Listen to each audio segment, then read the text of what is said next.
কাতারে হামাস নেতাদের লক্ষ্য করে ইসরায়েলি হামলার ঘটনায় বিশ্বজুড়ে নিন্দার ঝড় উঠেছে।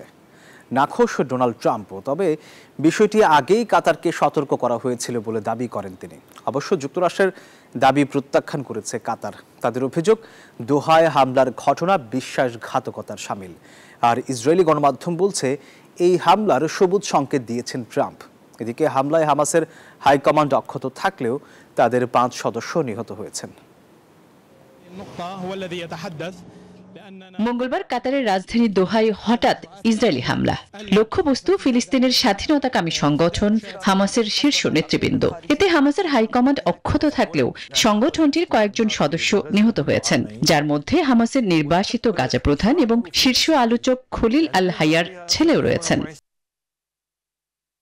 দোহায় শান্তি আলোচনায় যোগ দেয়া হামাস নেতাদের লক্ষ্য করে এমন নেক্কারজনক হামলার নিন্দা জানিয়েছেন বিশ্ব নেতারা। বিরক্ত ডোনাল্ড ট্রাম্পও। এটিকে নেতানিয়াহুর একক সিদ্ধান্ত বলে জানান তিনি।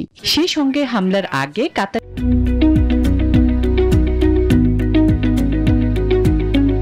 এই ইস্যুতে সতর্ক করা হয়েছে বলে দাবি করেন ট্রাম্প। কাতারে হামাসকে লক্ষ্য করে ইসরায়েলের এমন হামলায় আমি নাখোশ। এই ঘটনায় মধ্যপ্রাচ্যের শান্তি আলোচনাকে আরো জটিল করতে পারে। এদিকে দোহায় হামলার ঘটনাকে বিশ্বাসঘাতকতা বলে আখ্যা দিয়েছে কাতার। নাকচ করেছে ট্রাম্পের সতর্ক বার্তার দাবিও। সাফ জানিয়েছে কাতারের মধ্যস্থতার ভূমিকাকে কোনো কিছুই বাধাগ্রস্ত করতে পারবে না। এমন আবহে দোহা নাটকের উত্তেজনার পারদ চরমে ওঠে ইসরায়েলি কয়েকটি গণমাধ্যমের খবরে। সেখানে বলা হয়, দোহায় ইসরায়েলি হামলার সবুজ সংকেত দিয়েছেন খোদ ডোনাল্ড ট্রাম্প। যদিও হোয়াইট হাউস বলছে দোহার ঘটনার মার্কিন কোনো স্বার্থই জড়িত নয়।